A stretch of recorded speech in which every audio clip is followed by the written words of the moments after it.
And welcome back to No Studios.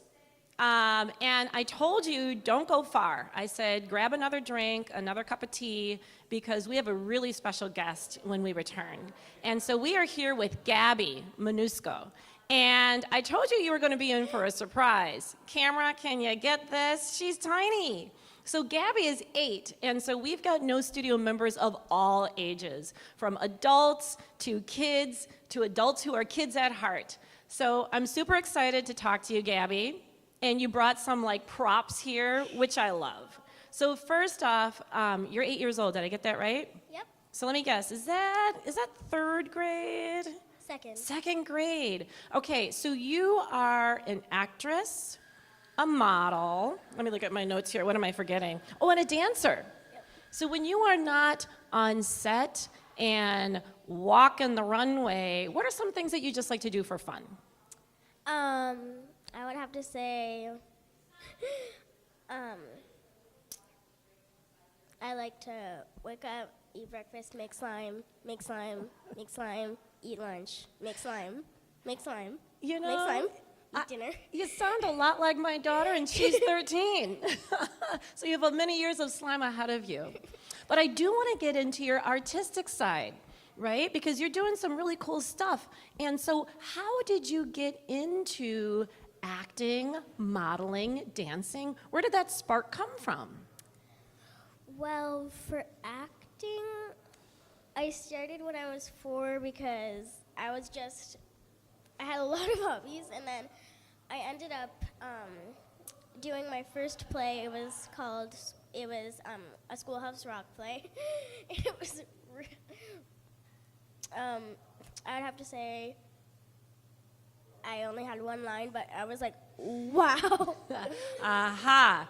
So the acting bug bit you right there, just that one line, and that was just the beginning, right? Yeah.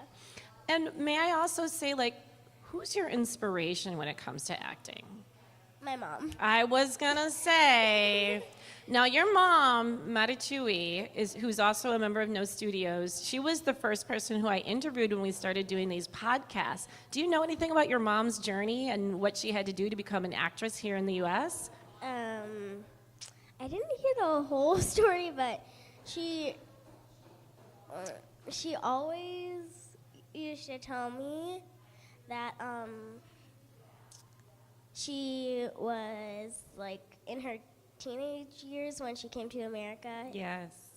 And, And she had to persevere a lot, so I know she's passing a lot of that on you. And if you want to know the whole story, you can tune into the No Studios website and listen to the podcast.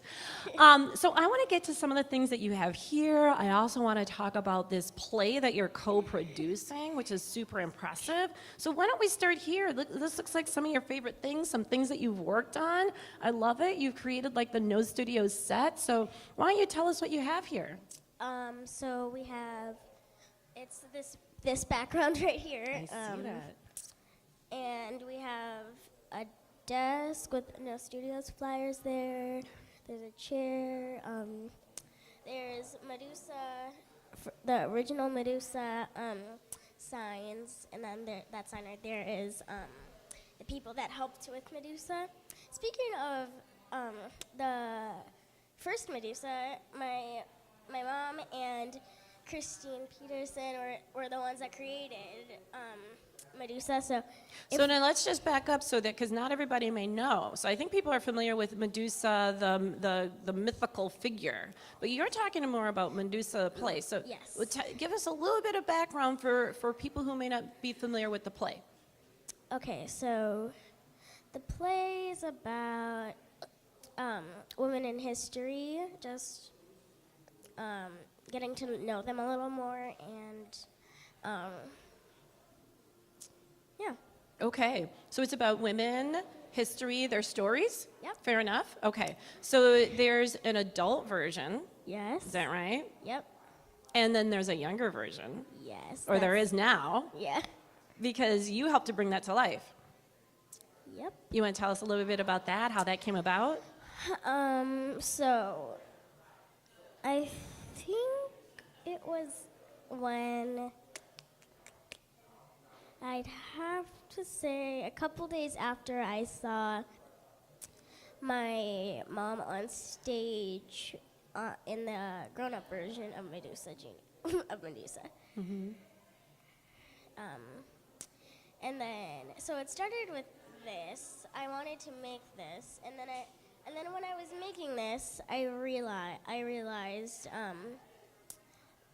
that if there was grown-ups doing it, I think that you should give kids a chance because I thought that would be really fun. I 100% agree. That is such a good philosophy in life. If there are grown-ups doing it, give kids a chance, and chances are it'll maybe be better. But now you said you started out by making this. Was this for a school project? Was this just for fun? This is really well done, by the way. It was just for fun. That's incredible. Well, you are very multi-talented. So how is the Medusa Junior production coming along? I think it's coming up. It hasn't happened yet, has it? No, it has not. Okay. So what's it like being... Sorry. Oh, and we may have lost sound. So I'm just going to ask you to pause right there. All right. While we see if we're going to get some sound going back up here. Okay, so you want to open a bar. No, it's not a bar. It's a social space. Okay, well, it's a club. Well, it's a club, but it's really about artists and about engaging in the community. We want a screening room. But we also would love a bar and a coffee area where people could hang out. It would be great if we had tenants involved, but it would also be great. Okay, so what does it mean to be a co-producer? And what does it mean to start putting a production together from scratch? What are some of the things that you have to do?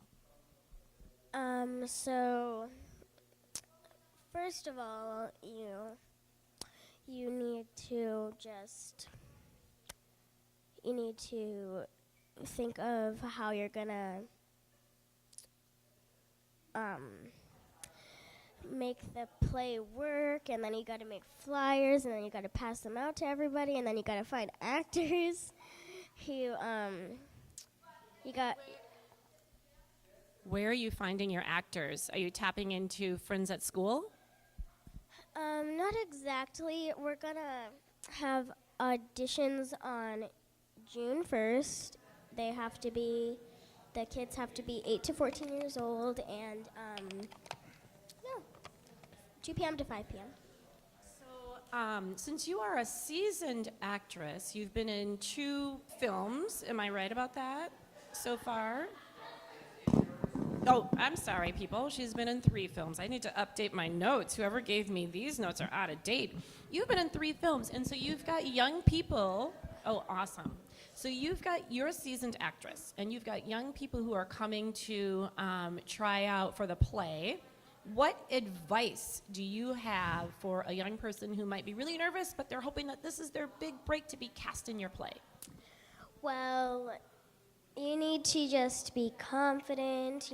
Even if you didn't act in your whole entire life, you just need to take your chance, and hopefully you'll get casted. Maybe you have a hidden talent. I love it. So I think what I've learned from you in your young years, but you've got a lot of experience, so a lot of wisdom, you need to be confident. You need to go for it. Even if you've never done something before, give it a shot because you never know it could work out, right? Yeah. Is that fair enough? Yep. Any other advice that you would give to a young person who aspires to do some of the things that you're doing? Well, if there's just a talent that you really want to be professional at, just work your hardest, take chances. I love it. Maybe in the future, you might actually be a professional, whatever you want to be. I love it. So, Gabby, before we let you go, last question. Where do you see yourself as an adult, as a big person? What is your next big dream that you hope to accomplish? I will like to be an actor.